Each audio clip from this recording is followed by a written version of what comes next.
hande no anda yimɓe no cuuɗa ɗo hande koyete ko mawludun nabi wona fi arayno wela woɓɓe ɓay ko ɗum jiifaji woɓɓe heewiɗi kono ka nanɗa goɗɗo cuuɗi ɗum ɗo wo taski ko imanu makko no luggiroyɗa e makko a taway ko bidiya o jogii ko sinca o jogii wona ɓay o wawata wiide nelaɗo sa sallam waɗi mawludu miɗo heɗito ɗo woɓɓe no yewta nelaɗo sa sallam hunduko wawata wiide nelaɗo waɗi mawludu hunduko wawata wiide sahaba en waɗi mawludu hunduko wawata wiide nder duuɓi temeɗɗe nayyi arani ɗi fof goɗɗo waɗi mawludu ko honto an ittuɗa dina gani ɗo ɗum no ɗalanda on question si tawi ɗum no wele waɗu defu ñamagama kono ko honto ittuɗa dalil ɗum ɗo ko dina ko hombo yettima koye deftere hombo ittuɗa ay dina wona ko ƴettante feere wona ko ƴettirte goro wona ko ƴettante leydi wotiri ko si tawi koko iwri e Allah subhanahu wa ta'ala jippi e nelaɗo makko sallallahu alaihi wasallam nelaɗo huwi sahaba e huwi ko ɗum ɗo woni dina kono ɗo woni diina joni si woni feƴƴi ko ɗum waɗi si tawi piiji sincaɗawɗi fof ndaare daatu majji on daatu kala ko wi ko ɗum sina sallamaki wa iyakum mudasatul umur mi haɗi on piiji fuɗɗeteɗi ɗi wa kulla muhdasatin bidia kala ko fuɗɗita kon ko fuɗɗitako ko sinca wa kulla bidiatin dalala kon ko fuɗɗita ɗon kadi hande kadi ko majjinta ko majjinta kon fof ɗo ko kayite naɓata ko fi ñande wara gokkunno kereya takka ɗon ha hande kadi lasili ala ton ɗum waɗi mo gingani kon ko wiyete ko sinca haray ɗum ɗon tindini naafigiyaku makko ngon tindini oɗo o anda bindi tindini ko woni rewirde Allah ko beleɗe wonki makko kin wona yo ndaaru ko nelaɗo sallam waɗi kon alhamdulillah rabbil alamina golle nelaɗo nen no hiwa hino ayna hino mara qur'ana Allah subhanahu wa ta'ala ɓangino nga deftere makko teddude wa in tuti'uhu tatadu wa ma atakum rasulu fakudu wa ma nahakum anhu fantahu Allah subhanahu wa ta'ala ɓangeno wa in tuti'uhu ko tuma ɗoftiɗon ko tuma jokkuɗon ko o jokki kon ko tuma hattuɗon ko hattiɗon ko tuma hooliɗon ko huygon ko on tuma noon feewoton Allah subhanahu wa ta'ala ɓangene wondema wa ma atakum rasulu fakudu kala ko nulaɗon holli on tindini on yamiri on yiiɗon waɗa haɗali on jaɓe wa ma nahakum anhu kala ko haɗi on fanta o haɗite ko ɗo maki kullu bidi'atin dalala wayyakum mudasatul umur ɗum ɗo o maki wondema kala golluɗo gollal man amila amalan kala golluɗo gollal ngal tawata laslu maggal alay kono waɗi kon fawa raddu kanko andi ko mbo yoɓoytama wona Allah subhanahu wa ta'ala joni noon hande en tawi da'iman e ɓay Allah waɗino yo wonu binde dina haqiqa ha kanko wiyete bidia ɗum feere ala cheytani no moƴƴina ɗon ko fi wonno waɗi si tawi no dambite Allah subhanahu wa ta'ala koye andal makko waɗa kono yiɗa yarlaki cheytani no moƴƴina tun kadi piiji takka ɗum ɗo kadi ko dina mojoɓere ukkora ɗum ɗon ko wasita e yewta yimɓe ɓen ko wiyete kon iman billah e ko tawata no selli kon e ko tawata nela sallam waɗi kon ɗum ɗo wona hujja meɗen haka Allah ma hujja e hoore saliɓɓen ha yeeso Allah subhanahu wa ta'ala sabu famugol gonga on andamo ko piiji ɗiɗi wonanta on ti yeeso ton ɓawo o andi o jaɓi o malama ɓawo o andi o salike hurude haray ɗum ɗon woni hujja e hoore makko noppi makko ɗin nanno tere makko ɗen andu no waɗete lutti salare nden koye makko ɗum no hakkunde makko e subhanahu wa ta'ala ko ɗum waɗi si tawi Allah subhanahu wa ta'ala no ɓangiranayi wondema e nder ɗo yewtere innamal mu'minuna alladina amanu billahi wa rasuli summa lam yartabu ɓe sikkitaki o nelaɗo sallama addi kon ko woni gonnimɓe ɓen ko ɓen gonnimɓe Allah ko ɓen gonnimɓe nelaɗon ko ɓen ɗon woni ɓe sikkitaki o nelaɗo addi ko ay sadaku summa lam yasukku ɓe sikkitaki wa fil hadis darajat ula e nelaɗo sallama no yewti hadis ɓe maaki wondema walladi nafsu biyadi mi wundiri omo wonki yankin woni juuɗe mum رجال آمنوا بالله وصدقوا المرسلين وقال تعالى الذين يؤمنون بالغيب نلا سلام كبي أدنو حديثهم تاي آية قرآن نجابي kisan hadisa on aya on ɗo e hadisa nela sallama taynaydi ɓe maaki wondema ko worɓe ɓe tawata no gondini Allah no gondini no laaɓen ko ɓeɗo ɗaɓɓa ɓe feƴƴaali ɗo ɓe dari ɗon وقال تعالى الله يقول آمنا بالله وما أنزل إلينا وما أنزل إلى إبراهيم وإسماعيل وإسحاق ويعقوب والأسباط وما أوتي موسى وعيسى وما أوتي النبيون من ربهم وما أوتي النبيون من ربهم وما أوتي النبيون كلهم دون دين ko ɗum ɗo woni dina wama utiya annabiyuna min rabbihim ko ɗum ɗo wonata dina koye musidɓe julɓe ko ina ɗum ɗo wona dina ko annabaɓe ɓen jonna kon immorde ka Allah subhanahu wa ta'ala kala wayluɗo goɗɗum ma hocciti goɗɗum sikki ɗum tawroyte Allah o ƴetta haray o ɗaytini hoore makko yo Allah subhanahu wa ta'ala andinen ko woni haqiqa woni on nay gollitirgol haqiqa ko wiyete kon iman Allah subhanahu wa ta'ala wi ɗo wondema wi'e onon menen min hooliki Allah min hoolike konko jippina e amen min hoolike ko jippina men annabi Ibrahima min hoolike ko jippina e annabi Ismail e Ishaqa e Yaquba e taaniraɓe ɓeɗo e ko jippina e Musa e Isa alayhi salam kala ko annabaɓe ɓen jonna immorde ka Allah kon min jaɓi min jetti ko diina hoyna ɗum ɗo wonata diina ɗum ko ma ɗum faame Allah subhanahu wa ta'ala wi wa qul amantu bima anzala Allahu min kitabe ay min dey min mi jaɓi mi hoolike ko Allah jippini kon ko ma ɗum ɗo jaɓe ko fi andugol taw ka ɗo diina andugol walere makka ko ɗum ɗo nabata neɗɗo on e gollitirgol ka ɗo diina ko ɗum ɗo wallito neɗɗo on e andugol haqiqa diina kam Allah subhanahu wa ta'ala wi ya ayyuha rasul la yahzunka alladhina yusari'una fil kufri min alladhina qalu amanna bi afwahihim wa lam tu'min qulubuhum hande ko ɗo fitinan woni Allah subhanahu wa ta'ala wi ko an yonulaɗo wota sunine wota mettine ɓernde wota mapine ɓeɗo yimɓe ɓe yiyata no tiiɗini e soobinagol golle maɓɓe ɗen fof ko golle ɗe tawaka e diina kadi noon ko hulɓini kon ko ɓen ɓe tawata qaaluɓe wino amanna bi afwahihim ɓe wino ashhadu an la ilaha illallah wa ashhadu anna muhammadan rasulullah woɓe gonɗini kono ko ka hunduko kono walam tumin gulubuhum ɓerɗe maɓɓe ɗen jaɓali ko ɗo faala ɗen faamude e jaman faamu ko wiyete kon imanu wowlaɗo ka hunduko wona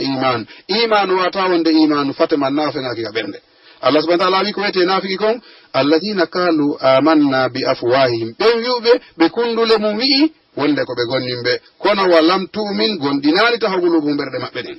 ɗum woni suratu maida aya 4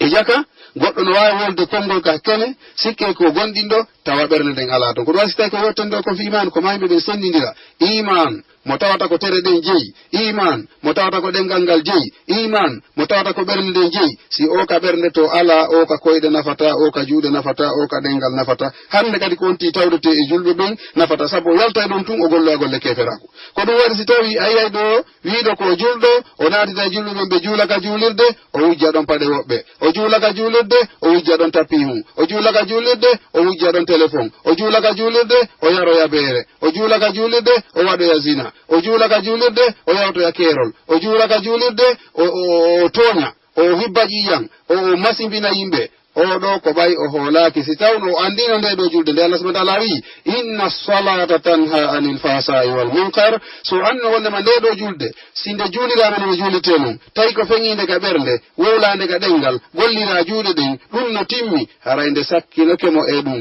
nde haɗinomo tooñe nde haɗinomo hibbo ƴiƴam nde haɗinomo guyka nde haɗinomo zina nde haɗinomo yargol beere nde haɗinomo gollitirgol riba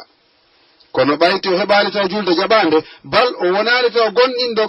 yani ko alladina qalu amanna bi afwahihim ko kundule maɓɓe ɗen wi koɓe julɓe ko ɗon hatti hande kadi ko golle kefera ko tumɓe watta seedo noon ka golle maɓɓe seedo noon ka huwodiral maɓɓe seedo noon eɓeɓe naɓiɗi ɓen seedo konguɗi ɗi ɓe woleteɗi ko ɗum ɗo andirta e jaka imanu ala ton par ce que ko ɓernde nden woni patron woni lanɗo tere ɗen ko ɓernde nde woni e nelde tere ɗen kon ka golle ko ɗum ɗon yaltita ka kene Allah subhanahu wa ta'ala ɓanga min alladina qalu bi afwahihim amanna bi afwahihim walam tu'min qulubuhum ɓe wi ɓe gonɗini ka ɓernde maɓɓe kono tawi yo ka hundukon jaɓi kono ɓernde nden jaɓani ɗum ko masibo wa qala ta'ala fihim Allah no sifanaɗen ɓe o wi idha ja'uka almunafiquna qalu nashhadu innaka la rasulullah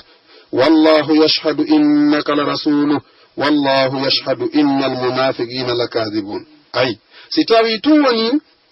ɓeɗo wiɓe ka hunduko ɓe gondini tawi ɓernde nden jaɓali ɓeera ɓen tuma menen kadi ɗo machallah komin julɗo woni kadi ashhadu an la ilaha illallah kala wiɗo ashhadu an la ilaha illallah ko julɗo kala wiɗo ashhadu anna muhammadun rasulullah ko julɗo lala Allah wino ton wi'oɓe ɗum ɓe wonali julɓe ɓe wonali gonninɓe ɓen ko ɓe naafiki taw Allah wiɓe idha ja'aka almunafiquna ko kamɓe ni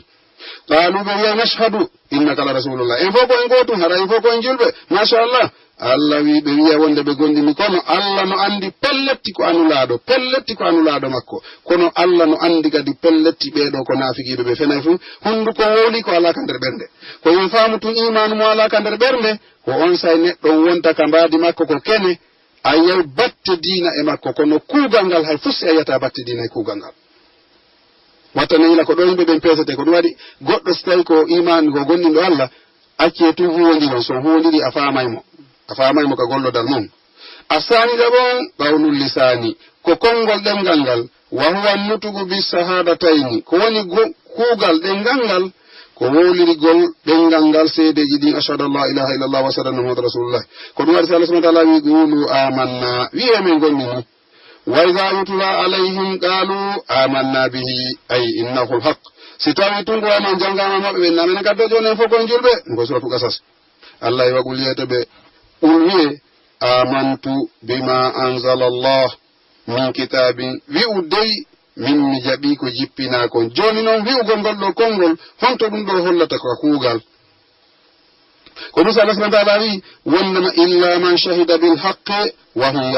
ya'lamun sina ɓen seediɓe o kalimatu ashhadu an la ilaha illallah wa ashhadu anna muhammadan rasulullah tawa kadi hiɓe andi ko ɗum ɗo yamiri kon hiɓe andi ko ɗum ɗo haɗi kon ɓe huwa kadi ɓay ɓe andi ko ashhadu an la ilaha illallah yamiri kon ɓe acca kadi ko ashhadu anna muhammadan rasulullah haɗi kon on say haray on ti woni gonɗinɗo Allah wi inna alladhina qalu rabbuna Allah thumma istaqamu fala khawfun alayhim wala hum yahzanun ɓeɗo yimɓe wiɓe dow menen joni amen ko Allah ɓe tabiti ɗon ɓe golli gollal ngol konngol ɓe acci haɗaɗi ngol konngol ɓe fiɓi fiɓande ngol konngol ɓe huutori yamirode ngol konngol ɓeɗo fala khawfun alayhim kulol wonita ɓeɗo yamal qiyama wala hum yahzanuna wona ɓeɗo woni sumoytoɓɓen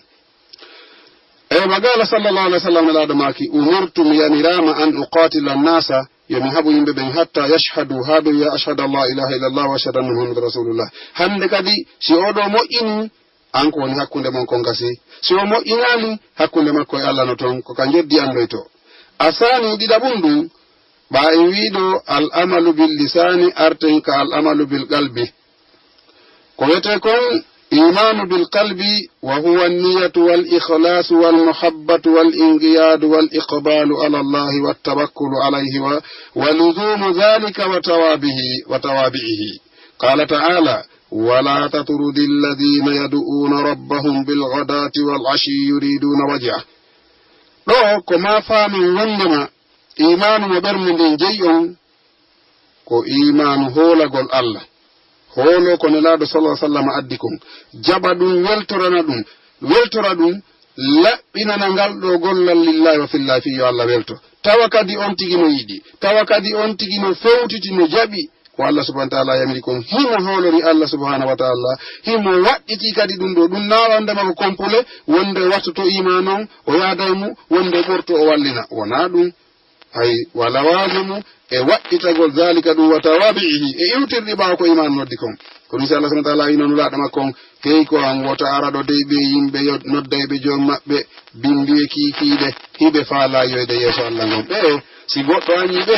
hara yo añima si goɗɗo yiɗi ɓe hara yiɗima ko ɗum waɗi so tawi no jeeya e maande juukankaki neɗɗo sahabaɓe nelaaɗo sallallahu alaihi wa sallam kalan dema ka hoore leƴƴe mo nanɗa no saabita sahabaɓe nelaaɗo ɗum anduma ko keetoro taw hay so wi ashhadu an la ilaha illallah konto darni makko ko honto seeɗe ko gonnino ko honno yiɗi nelaaɗo yiɗaani sahabaɓe nelaaɗo ɓen ko ɓe ɗo Allah suɓi ko ɓe ɗo Allah mantiga qur'ana ko ɓe ɗo Allah subhanahu wa ta'ala ƴuuni ko ɓe Allah warli yablaaɓe ko ɓe ɗo Allah subhanahu wa ta'ala ɓangini darja mum e nder deftere makko nde ko honto no jeeya e maande naafigaku ma keeferaako kono adama tawde sahabaɓe nelaaɗo sallallahu alih wa sallam ka goɗɗo aybini ɓe ɗo wota ɗaɓɓu moƴƴere makko anndu ko keeferaako suuɗi ɓaawo ton so heɓino feere weddugo nelaaɗo on dret ko ɗon o arayno ko ɗum so ari o hikkiɓe nelaaɗo ɓe fuu o écarti ɓen ɗon ka lutti nelaaɗo o hannde kadi ko ɗon o fokkiti ko suuɗa nelaaɗo ko moƴƴaali hay so wowli ko laba ko ɗum so waɗi si Allah subhanahu wa ta'ala ɓanginanno nelaaɗo nde woɗuno groupe winoɓe Muhammadu menen min yiɗaɓe wonɓe binde ma si min tawtete a pottinay kaari ɓe no heli ɓe no korji ɓe jalba ɓe ñama ko weli ɓe waɗani ɓe ko lincoy Allah subhanahu wa ta'ala wi ko attention wota araɗo ɓe dey wota araɗo ɓe ɗo fihi ɓe holi wota araɗo ɓe fihi ɓe horji wota araɗo ɓe fihi ɓe mara ɓeɗo ko ɓe Allah faala ɓeɗo ɓe tawata hiɓe yanto Allah bimbiye kikiɗe hiɓe faala yi'oyde Allah ñande yigol Allah nafata tagore nden ɓeeɗo ko ɓeeɗo faalaɗo tawtude ma yo tawte hoore ɓe amma ɓornateni labandi ma ɗum geece jalbuɗe ma goɗɗum goɓe tawata natali e diina sarti natugol maɓɓe e diina ko ya potti ɓeeɗo jogito ɓeeɗo ɓen wonɓe wolde ɗum wona julɓe ɓe wonta kadi julɓe ha yawmal qiyama joni ɓeeɗo ko sahabaɓe nelaɗo ɓenni ɓeeɗo ko sahabaɓe nelaɗo ɓen oɗo groupe ko falano ko nelaɗo pottin ɓeeɗa ɓe ara noon ɓe kereya kadi bonki ɓayna wonde ɓe gondineno ko ɗum waɗi groupe kala wiiɗo sahabaɓe nelaɗo ɓen ɓeeɗo na moƴƴuɓe ko ɓe o groupe mo Allah subahana taala kondaniɗa o tawti ɓen ɗo ko kamɓe kadi immidinoyde yawmal qiyama ko ɗum waɗi ma wattami lafota Allah subahana taala no wonani sahabaɓe nelaɗo ɓen o konti ɓe deftere makko nden ka heewi en ara yewtude fi on mawdu tawa ko on ɗon tun ko ɗum waɗi fayi haray ɓe rentina ko wonɗe yewtide ɗo ko laaɓangol tagore nden ko laaɓangol tagore nden ko honɗum woni diina itta yimɓe ɓen e koyete kon faale e beleeɗe ɗum wonta diina kalandema mo nanɗa no natiri ka diina ɗo no suɓa oɗa ko moƴƴo oɗa ko bonɗo oɗa ko wesaɗo oɗa ko hombo on wuridi mawɓe mama ko wuridi ko honno famirɗa ɗum ko hombo yiruɗa diina nandi hakkunde meɗen nga no jeeya wigo karama ko mum ko jofojo ka goɗɗo wi karama kon ko jofojo ɓenna an kadi awayi si goɗɗo wi mawɗo mum ko jofojo ara ɓenni an kadi an tumburi joni yo neɗɗo jaɓu weltano Allah subhanahu wa ta'ala o duwano nelaɗo o weltano sahabaɓe nelaɗo ɓe Allah subhanahu wa ta'ala waɗi ɓewi ka diina ɗo ha Allah waɗi ɓe saabu ka yettimaɗo hande ɓeɗo winoɓe Allah ɓeɗo winoɓe nelaɗo potti o groupe wonɗo binde maɓɓe ɗon ɓen ɗon welataɓe woɓɓe ko maccuɓe woɓɓe ko nisifori woɓɓe ko maccuɓe woɓɓe maɓɓe woɓɓe ko sodaɓe woɓɓe maɓɓe Allah wi o woyi ko ɓeɗo woni laɓɓaɓen ko ɓe wala tatrudi alladina wotaraɗo ɓeɗo dey yadu'una rabbahum nodda ɓe joom maɓɓe bilasiwal hiɓe nodda Allah bimbi kikiɗe hiɓe faala yiwde Allah ñandeyugol Allah nafata natuɓe aljanna ɓe ɗum ɗo holli kalandema ko ɗum waɗi si yimɓe ɓen hani wattande yiida yo Allah subahana taala faami e deftere makko nden wonenana gollitirgol nde ɗo haray say ko Mamadou Siré ko wana ni e ɗen ara e gollal tataɓal ɗo gollal tataɓal ko laɓɓinalngol Allah annuyon ka ɓernde wantinoone laaɗo meɗen Muhammadin sallallahu alaihi wa sallam o ɗo si Allah wa ma li ahadin indahu min ni'matin tujza illa bitiqaa wajhi rabbil a'la neɗɗo dey mara joddi mara ko ƴettoyte ko hettata ko nafata ɗum yawma la yanfa'u malun wala banuna illa man ata Allah bi qalbin salim illa sina hara ko ngal gollal ngal ɗo gollirmo hara ko waɗiri ngal ko lillahi wa fillahi e hoore kadi ko imanan wahtisaban wa iktidaan bi Muhammadin sallallahu alaihi wasallam tawa ko ñentigo nelaɗo sallallahu alaihi wasallam ko faali Allah welto ko waɗiri na ɗaɓɓere manti ko hina ɗum ɗo haray o maradi joddigal ɗo gollal ka Allah ko nafoyta ko ɗum waɗi si tawi ñamminnoɓe sahabaɓe nelaɗo ñamminirnoɓe saabu Allah sahabaɓe nelaɗo waɗiraynoɓe fi Allah welto Allah manti ɓe Allah wi ɓe wi innama nuti'imukum liwajhillah la nuridu minkum jazaan ayi innama nuti'imukum menen ko min ñamminiri on goyi liwajhillahi ko ɗaɓɓugol fi Allah welto ko ɗum ɗo doy la nuridu minkum jazaan wala shukuran min ɗaɓɓa e jarnu min min ɗaɓɓa e heɓitu min ko fi Allah welto ɓeeɗo ko sahaba ɓenni Allah wi alladina ɓen ida dukira Allahu wajilati qulubuhum wa ida tuliyat alayhim ayatu zadatuhum imana ɓeeɗo yimɓe ɓe tawata mo ɓura noon jangira takko maɓɓe ɓerɗe maɓɓe ɗen hoyoy ɓe hulanay hoore maɓɓe ɓe napanto hoore maɓɓe kamba si aya kamba memama ɓe hulana hoore maɓɓe si aya weltiniɗɗo kadi ari ɓe tanƴino ɓe hulira lette Allah nden sabu hulɓinagol majje e sabu raɓɓindinare maɓɓe ɓe tanƴinora moƴƴere Allah nden sabu yaajugol yurmede Allah nden e tawde hiɓe yiɗiɓe yanganade Allah wi alladina ɓe yiwtuna ɓen hokkama ataw ko ɓe hokka kon wa qulubuhum ɓerɗe maɓɓe ɗen wajilatun huli annahum kamɓe hiɓe andi pellet ila rabbihim raji'una pelletti ɓe hootay ka Allah pelletti ɓe ñawoyte pelletti ɓe hasibete pelletti ɓe yoɓete nde tanƴinare ɗo sabu pegge maɓɓe ɗen hina mapini ɓe sabu tanƴinare yurmede Allah nden ɗon kadi hiɓe mari tamaw ɗum ɗo ko nema molanaɗo sey ko Mamadou Siré miɗo mbanta ɗon kolluno ka sara no waɗi ko faalo ɗon yewtude kongolngol no télé moɗon haray ko faala yewtugol ɗon seeɗa ko yowondiri fi gollugol ngol o sayɗo ɗon andi nelaɗo resatu wasalam hiɓe maake hadisa Abu Abdullahi Numan bun Bashir wondema no hoodi e kala ɓandu neɗɗanke huyre tew si tawi woni nde ɗon nde moƴƴi mana tere ɗen fof moƴƴey si tawi nde ɗon kadi boni ko hedditi kon fof bonay haray ɓe maaki ɗum ɗon ko ɓernde nden joni si tawi woni hay joni an a wi ka julɗo iɗa yiɗi allahu a yahay amugol maɗum hiɗa yiɗi allahu hiɗa yiɗi nelaɗo makko on kono a waɗay ko ɓe haɗi kon ya andu hay e joni imanon o tabitali taw ko ɓernde ma ko ɗum addi si wona ɗum si tawi woni nelaɗo alayhi salatu wassalam ɓe maki ma na'aytukum anhu fajtanibu'u wa ma umirtukum وما أمرتكم به فأتوا منه ما استطعتم فإنما أهلك الذين من قبلكم كثرة مسائلهم واختلافهم على أنبيائهم جوني أيه كدون دون تجر وني ود حكونديجي من on landoto do wobbe mas'ala ko fi hon wondo wadande maulud be jabura on be landal kambe kadi be wi'a ko nelado haduno nelado wadali be hadali kadi landal joni haray ɓe jaabotako ko landi ɗon ɓe kon ɓe wattira ɗum ɗon kadi landal kamɓe kadi yo ɓe andu ɗo ko lundagol annabajo nelaɗon e maɓɓe e ɗuɗɗingol haala ɓe woni waɗirde par ce que ɓe andi ɓe ala dalil ala deftere ko ɓe fawi hoore mum nam Allah subhanahu wa ta'ala nayi walladhina amanu ashaddu hubban lillah ndo fof ko seede ɓernde nden dina men kanko ka ɓernde wonta ko tumanti yiɗi Allah so waɗa ko Allah faala kon Allah subhanahu wa ta'ala wi'aya go yuhibbunahu wa yuhibbuna Allah no yiɗa ɓe heɓe yiɗa Allah Allah subhanahu wa ta'ala ɓaŋŋani wondema seede neɗɗo si tawi o wona julɗo haqiqa hay si tawi woni walanta ko woɓɓe no toon si nani o yiɗa ene laaɗo iwti heɓa kono laaɗo waɗi kon hiɗen mari den li Qur'an Allah subhanahu wa ta'ala wi qul wi in kuntum tuhibbuna Allah fattabi'uni yuhibbukumullah haray dey si tawi hiɗo yiɗi Allah e haqiqa hiɗon faala rewde Allah e sohbe haray on intira ɓawan dey pon woni tigo ɓamu laaɗo ko waɗugol ko nulaaɗo waɗi kon hatta ka ɓe hatti ɗon weltoɗa ko ɓe addi kon jaɓa ɗum ko on tuma noon yuhibbukumullah ko so Allah yiɗata on sabu neɗɗo yo faamu Allah tagiɓe o tagi ɓen fop o doolaka o suɓanike mo be gurdam amma diina a suɓanto hoore ma wakkiloɗa ƴetta sabu toroɗamo tabintinne ko ɗum sani sa Allah subhanahu wa ta'ala wi walakinna allaha habbaba ilaykum al-imana wa zayyanahu fi qulubikum wa karraha ilaykum al-kufra wal fusuqa wal isyana ulaika humur rashidun Allah dey ko yiɗani on wala yarda li ibadi al-kufra Allah yiɗanaji yaɗo makko hay goto yeddugol mo wa in tuti'uhu yardahu lakum ko son ɗoftike mo ko ɗum o suɓani on ko ɗum o yaltani on Allah wi wondema Allah dey yiɗani on onon ɗe mofte Muhammad ko wiyete kon gonɗinal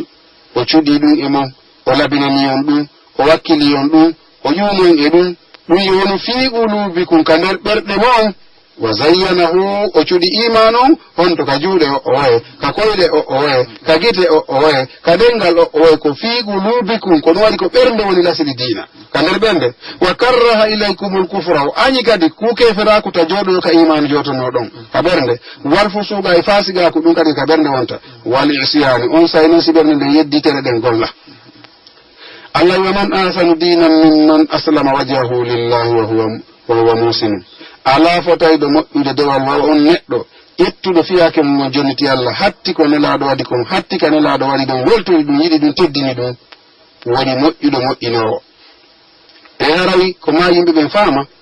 e waɓutu men on o ari raɓɓiɗude Cheikh Mouhamadou Siré toɓɓenoɗole hanno ɗen feññinde e nden nde ɗo yewtere meɗen nde tawata haray ha hi hewtali koye préparation yewtere nden gonɗen ko ɗum so Allah wala fala wa rabbika la yu'minu hatta yuhakkimuka fima shajara baynahum thumma la yajidu fi anfusihim harajan mimma qadayta wa yusallimu tasliman Allah subhanahu wa ta'ala ɓangoni nde ɗo tagore julɗo en julkan kaku ngu wonata haqiqa hatuma yimɓe ɓe weltori nelaɗo sallallahu alaihi wasallam ko ñaawi kon weltori ha ka nelaɗo hatti ɗon weltori ko nelaɗo golli kon kadi julɗo yiyata ella yiyata nasibo heɓata tampere e ko nelaɗo sallallahu alaihi wasallam golli kon e ko nelaɗo sallallahu alaihi wasallam yamiri kon e ko nelaɗo sallallahu alaihi wasallam ñaawi kon o yiyata kadi nafoore e malede ɓaawo ukkikeɗi nelaɗo sallallahu alaihi wasallam haɗi ɗin ko yaha e ha sakkitora ñiise وقال النبي صلى الله عليه وسلم إنما الأعمال بالنيات وإنما لكل امرئ ما نوى فمن كانت هجرته إلى الله ورسوله فهجرته إلى الله ورسوله ومن كان هجرته للدنيا يصيبها أو امرأة yankiha fa hijratu ila ma hajara ilay wono do hadis ko hadis mo tawta haray fewno faami o ko en faamu tun ko wete do diina ko ka bernde si diina hatti ka bernde tere den gollali nafata haray no wawa mo wadi ma do nyappali kono non kadi maadi ndi nyappode ndi wawata heɓade ɓaawo tugalal e ɓaawo hoore sina hoore miiro ma goɗɗum waɗe ley ka toɗu dewte ko ni hakkunde iman e iman bil galbi ani ɗum woni niya on e imanu bil lisani yewtere nden wal amalu bil jawarihi e gollitirgol ɗeɗo tere no wawi sobatu mangon e miiri on e tugale ɗen e toluje ɗen to si ɗum ɗo fof fotti mi sobatu mangon tiiɗi miiri on ɓantike tugale ɗon tiiɗi ñappama hoore ɗon toluje ɗon wonay ɗon ɗe ɗuwa joom majje ndiyam mematamo nange mematamo hendu soñjatamo kala ko wiri ka yaati soñjatamo si tawi o wi o ñappay o waɗali tugale o waɗali sobatu non woni annu yala o waɗali maadi woni annu yanni gollal moƴƴa lala hande kadi ka wi o yoway ɗon diina ko juulata nafatamo ko hoorata nafatamo ko janginkini to nafatamo saabu annu yo moƴƴali haray noon wagutuɓen on ko woɗɗiɗo ɗo en lijjitude ɓayno ari ka hannitingol anɗo allah nanitimi ɗo harayde mari bayana waɗo nasrullahi de janngo e asre le 26 ɓaawo futuro on ka lekkolji meɗen franco arabu afrique of on ko wonda afrique of sengole ka juulide ka alaji ibrahima en ɗa mi fillito ko bayana waɗo janngo e asre on hakkunde futuro on e geeƴe ɗen inchallahu ka lekkolji meɗen afrique of nasrullahi de sengole juulide nden ka alaji ibrahima en ɗa ka dorayiwal ka fof andi ka lekkol afrique of français woni ɗon hara lekkol nasru islami on no fewtodiri ɗon e muɗum hiɗo mari ɗon banawi molanaɗo janngo karamokoɓe ɗiɗo tedduɓe anduɓe yewtayɓe fi ko fewndi aduna allah on kon fof en ɓe humpitiɓe fi mum hino noddita ɗon ɓe ɓanginan toɓɓe yeytiɓe kadi e ko fewndi kon e hoore ko woni yiilade fewnuɗo kon e hoore tagore nden jama on fama ɓay haray naafo mari haqqille humpitagol alhaaliji ɗin no woni e fewndorde hakkunde groupe aji ɗin wondi e yosodirde ɗin ka hoore leydi ɗo si wiyama diina e keferaku haray famama si wiyama gonga fenande haray famama si wiyama yimɓe allah ɓe e yimɓe aduna ɓen haray famama joni noon faamoygol ɗiɗo piiji wonɗi e hakkunde ɓeɗo ko fewndi kon karamkoɓe no noddita ɗon ɓanginoygol ɗum karamkoɓe humpitiɓe fi mum ɗum ko janngo e asre ka lekkolji meɗen nasrul islami takko afrique o fon ka dowrawiwal ko teddungal jama on ɓayti wagu toon ɓattike ɗumenogo cheikh mamadou sile haray nabi sallam wake nder oɗo hadis anno yon ko ka ɓernde wonta tere ɗen golla si tawi woni annuyo moƴƴo heɓike e hoore diina kamɓe sine wiide annuyo moƴƴo koko diina yamiri nawo goɗɗo annuyo tu wiyano moƴƴi e makko hawri naa ko diina si tawi naa ko diina moƴƴini moƴƴa kala ko diina yewtaali fi mum ta humpe ɗum wona diina ko ɗon yimɓe ɓe ŋaami faamude kala ko tawi ɓurano yewtaali nela sa sallam mo waali ta lande fi ɗum ko honno wallinto hino woodi ko golla te fi ko ɓurano yamima kon te fi ko nela sa sallam waɗi kon ko ɗum ɗo woni diina ɗum ɗo wonima ko gollitirɓe ɗum ɗo ɓe nelaɗo sa sallama manti ko ɓeɗo nelaɗo ɓanni ko ɓeɗo allah subahana taala manti ka deftere makko teddunde ko ɗum waɗi si tawi ma yimɓe ɓen faama ɗum kono yo allah dandu hen ko wiyete ko masiba ko wiyete belede ko fii allah subahana taala no ɓaŋio nen fa ilahukum ilahu wahidum falahu aslimu wa bashiril muhbitin haray de reteɗo mum on heɓo yowola karan ko goto pet on noon awa ko oɗo ɗi jaɓanemo neni o moƴƴi e oɗo ɗum ɗo humpitama weltinirgol ɓenɗon yimɓe yankiniɓe ɓenɗon yimɓe anniɓe hattugol e sariya allah subhanahu wa taala e yanirore nelaɗo meɗen muhammadin sallallah alih wa sallam ko ɗum waɗi so allah subahana taala ɓangimo yondema fala wa rabbika la yuminuna hatta yuhakkimuka fima shajara baynahum thumma la yajidu fi anfusihim harajan mimma qadayta wa yusallimu tasliman oɗo la ilaha haulai wa la ilaha haulai ɗum yonata hey ɓe gonɗintaɓe wonta gonɗinɓe haqiqa haatuma weliɓe ko adduɗa ko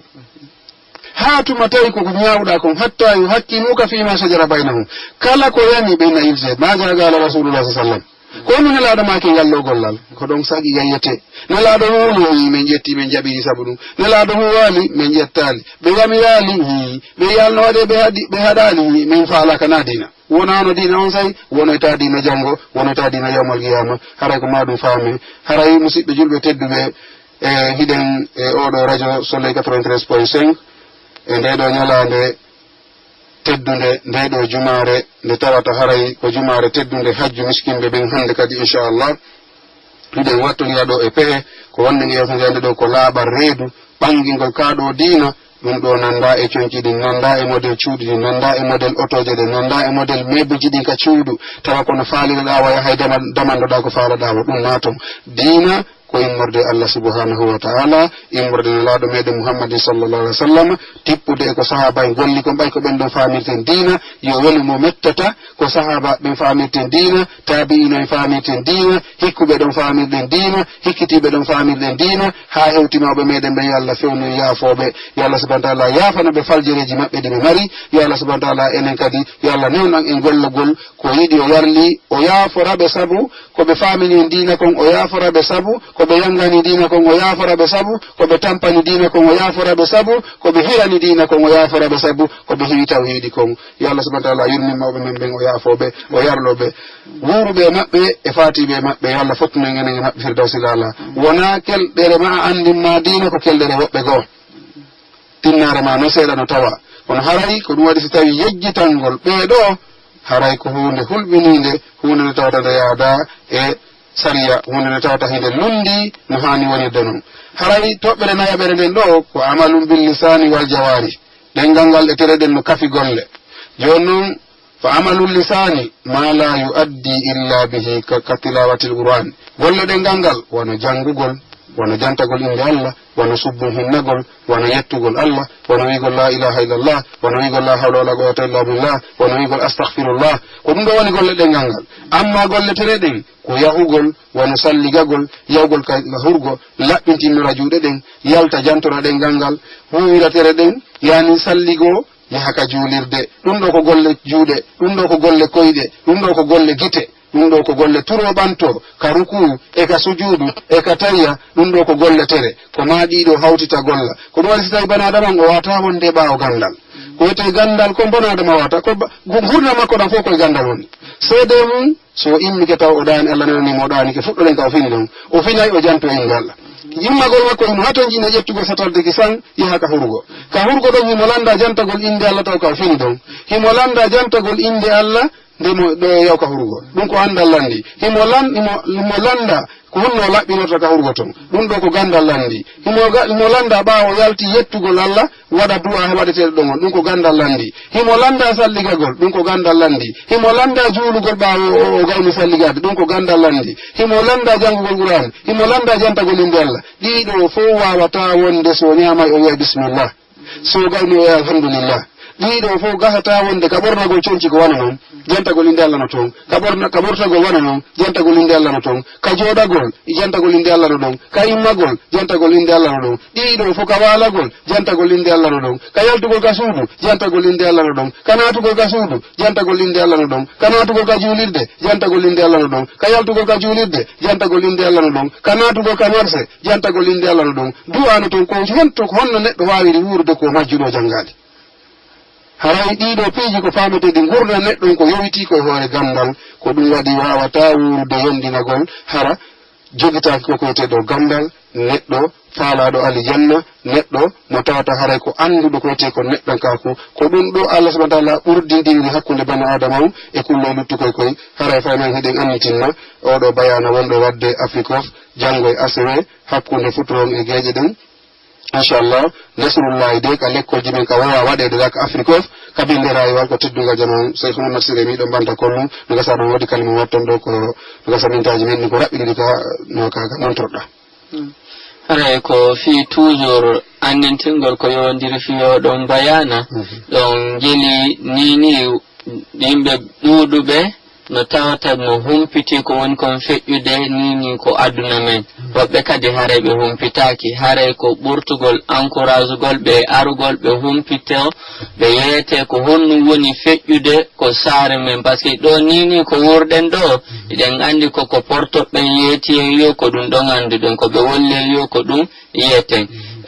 canal ko dareten France 24 maɗum Euronews maɗum goɗɗum go ɗum ɗon koko ɓe faalako ɓe woni yaltinde par ce que ko kamɓe e ene woni haɓude joni noon si tawi hiɗa haɓidude goɗɗo ko kanko non joni wollata kanko wolata donc koko faalako e ko woni kon e faveur makko o wolata kadi joni hare julɓe ɓen fof no noddita jango Nasrullahi do ɓe ara ɓe humpite kadi bangal islam o joni ko woni kon hakkundeji men haray on jarama Cheikh Mamadou Ciré ko wanon noon Allah subhanahu wa ta'ala waɗali julɗo mo woni julɗo majjaɗo julɗo woni kon julɗo komojo julɗo mo faama julɗo mo humpitaki wonti wona ando ɗum ɗum noon goɗɗo wawata heɓande hoore mum kumpitale ɗen fuu goɗɗe ɗen ko ma ya itta woɓɓe watta ko makko kon ko ɗum wasi julɗo wona janggo ha ñandedere ngal haray e wagutuji meɗen ndi mi tañini tun o hatti ɗo haray ko wonno e helluɗo sowto mum ɗo hande ko musidɗo moɗon Abdourahmane Diallo haray miɗo jonna fay numéro faalaɓe nodde landito ko yewte ɗo numéro on ko 68 59 75 46 mo noddoyɗo mi wawa humpondirde inchallah ko wonno binde an ɗo ko Cheikh Mamadou Ciré matoto ko wonno yo luminande yewtere nden to ko Mama Sata Konté aray min salmini salminago islam yo Allah subhanahu wa ta'ala fotti mon ɗo wagutuji haroji ɗin e alkamisa